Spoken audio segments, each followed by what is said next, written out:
Hey, bienvenue sur Paulette. Aujourd'hui on se retrouve dans une nouvelle vidéo mini revue et on va parler ensemble du célèbre fond de teint Double Wear d'Estée Lauder. C'est un fond de teint qui est iconique et célèbre chez la marque. Il est notamment reconnu pour sa longue tenue, apparemment il est résistant à la chaleur, à l'eau et aux larmes. Et pas seulement, c'est un fond de teint aussi qui a une très haute couvrance. Donc écoutez, mythe ou réalité, je l'ai testé et on va en parler ensemble sans plus tarder. Donc on va commencer tout d'abord avec le packaging. Il s'agit d'un flacon en verre, donc c'est un produit qui est assez lourd dans la main. Moi c'est le style de produit que j'aime bien. Après c'est vrai que c'est un produit qui est fragile, c'est-à-dire que si ça tombe, je pense que ça pète. Honnêtement j'ai pas très envie d'essayer, mais bon voilà, ça reste assez fragile, mais c'est voilà, c'est un beau produit luxueux on va dire. Donc on a des détails dorés, c'est très sympa, on retrouve l'esprit de chez Estée Lauder. Au niveau de la contenance, on a 30 ml, donc ce qui est totalement traditionnel pour un fond de teint. Donc là, vous vous dites, il a tout pour plaire ce packaging, voilà, c'est sympa, c'est luxueux, c'est joli à poser sur la coiffeuse, etc. Oui, certes, mais par contre, le point qui n'est pas pratique, c'est que ce fond de teint ne possède pas de pompe. Et non, quand on dévisse, on a directement le goulot qui apparaît. Et en fait, faut doser le produit comme ça. Donc c'est vraiment pas du tout pratique. Il existe une pompe, mais Estée Lauder a décidé de la vendre séparément aux alentours de 6-7 €. Donc ça fait quand même un coût en plus du fond de teint pour avoir un système pratique. Je trouve ça dommage. Après oui, c'est un beau produit, mais quand même pour le prix, ils auraient pu ajouter une pompe. Enfin bon, ça c'est mon avis. On passe ensuite à la texture et à l'application et étonnamment on est sur un fond de teint qui est plutôt fluide. Et oui, alors pas liquide, hein, on va pas se mentir, mais il est quand même une belle fluidité. Pour un produit de ce type là, je m'attendais à quelque chose de beaucoup plus épais, de beaucoup plus, vous savez, qui accroche plus la peau, et en fait pas du tout. On sent qu'il y a du pigment dedans, mais n'empêche que la texture est vraiment facile et agréable à utiliser. D'ailleurs pour ça j'utilise un pinceau de chez Real Techniques, c'est le 200, c'est l'expert face brush, et franchement la densité du pinceau permet une bonne application, notamment pour ce fond de teint. Après petit conseil, il faut quand même appliquer le fond de teint vite, il a tendance à sécher assez rapidement, et après une fois que ça sèche, c'est un petit peu compliqué, je vous en redirai un petit peu plus après, mais voilà, c'est un fond de teint qui s'applique quand même relativement facilement, sans trop d'efforts, surtout pour un fond de teint de ce type là, je trouve ça plutôt cool. Donc voilà. En ce qui concerne la couvrance et le rendu, alors pour la couvrance, effectivement on peut avoir une haute couvrance, mais pas seulement, c'est un fond de teint qui est assez modulable, c'est-à-dire que si on applique peu de matière, on peut vraiment avoir un effet relativement naturel, en fait pas du tout épais sur la peau, et qui unifie déjà très bien le teint. Et si on applique un peu plus de produit, effectivement on peut avoir une très haute couvrance, voire une couvrance totale. Donc si c'est ce que vous recherchez, je pense que ça pourrait vous intéresser. Et au niveau du rendu, là on est sur quelque chose qui est très intéressant, c'est à dire que quand vous l'appliquez, vous avez un rendu semi-mat, voire mat, hein, voilà, faut pas se le cacher. Après je trouve que c'est un rendu pour un fini mat qui reste assez naturel, donc ça c'est très sympa, mais c'est un rendu qui évolue dans la journée. Et là vous allez vous dire, quand ça évolue, généralement les fonds de teint c'est pas toujours terrible, c'est vrai. Enfin pour moi dans mon cas, plus la journée passe, plus un fond de teint, soit il bouge, soit je brille. J'ai une peau mixte hein, pour préciser. Et voilà, un fond de teint ça évolue au cours de la journée, soit on en a plus, soit ça se déplace un peu, soit on brille un petit peu. Bref, vous voyez un petit peu le délire.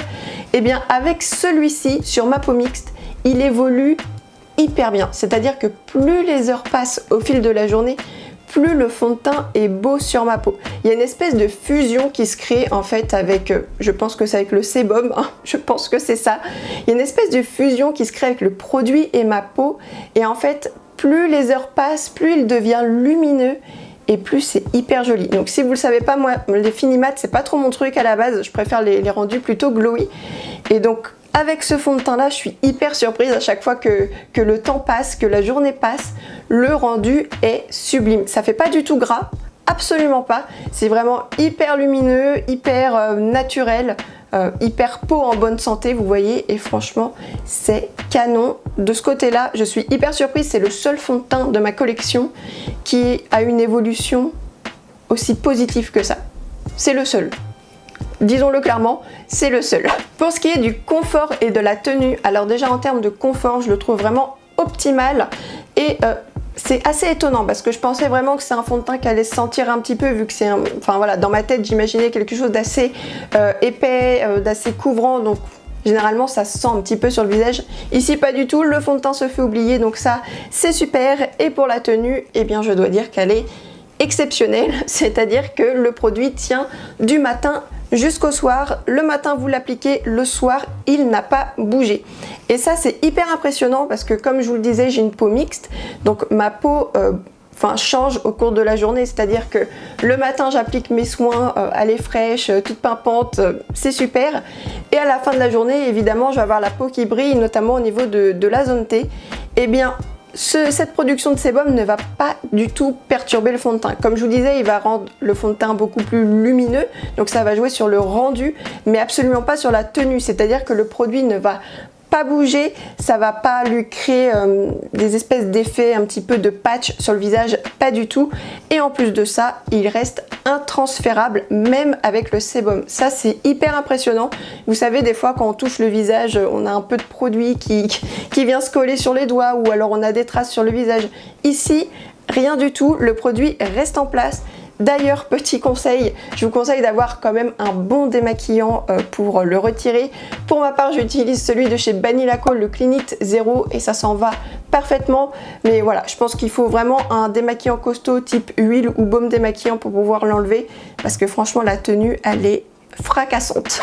Autre point qui me semble important à évoquer, c'est le parfumage, parce que je sais que beaucoup de personnes n'aiment pas les parfums dans les produits ou sont sensibles aux odeurs. Donc là, ce fond de teint a une odeur quand même particulière, je trouve qu'il sent l'alcool. Il me fait beaucoup penser à un fond de teint que j'avais utilisé il y a très longtemps, c'était le Revlon Color Stay, oh je sais plus, c'est un fond de teint pour les peaux mixtes à grasse, et c'est vraiment le même type d'odeur, donc ça se sent vraiment quand on applique le fond de teint si vous voulez, après on ne le sent plus. Mais je pensais que c'était important de le préciser tout de même parce que je sais que ça peut déranger. Donc voilà, sachez qu'il sent un petit peu l'alcool, mais après ça s'évapore. Et on termine ensuite avec les teintes et les prix. Donc sachez qu'Estée Lauder propose 58 teintes dans cette référence. Donc autant vous dire que c'est énorme et que je pense que chacun pourra trouver la teinte qui lui correspond.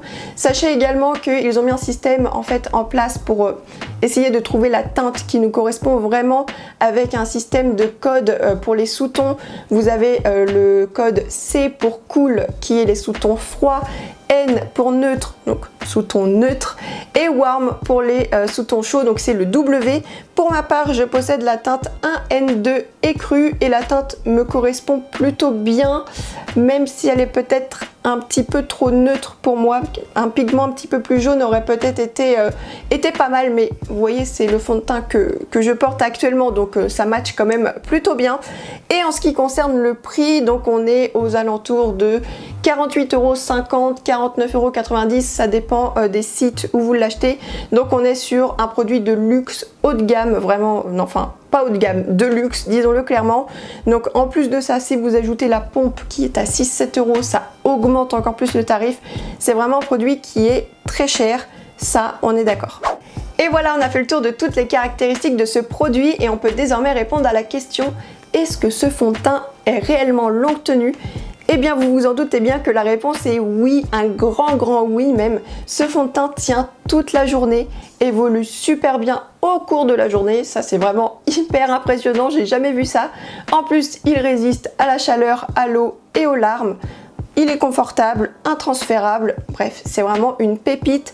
Je vous le recommande si vous cherchez quelque chose qui est couvrant, donc c'est assez modulable, hein, donc couvrance moyenne à haute, voire totale, selon la dose de produit que vous utilisez. Si vous cherchez un produit longue tenue qui tient toute la journée, si vous recherchez un produit intransférable également, je vous le recommande si vous vous mariez, si vous recherchez un produit qui tient extrêmement bien et qui est naturel. Celui-ci est vraiment top. Donc voilà, c'est un fond de teint qui est super. Je pense que c'est réellement un must-have à avoir dans sa collection. Et puis voilà, je pense qu'on a fait le tour du sujet. J'espère que cette vidéo vous aura plu. N'hésitez pas à mettre un petit commentaire, à mettre un petit pouce bleu si ça vous a plu et à vous abonner à la chaîne et également à me suivre sur le blog. Donc je vous mets le lien en barre d'infos. Je partage encore plus d'articles, beauté, maquillage, etc. Donc n'hésitez pas à aller faire un petit tour. Et en attendant, je vous fais plein de bisous et je vous dis à très bientôt pour une prochaine vidéo.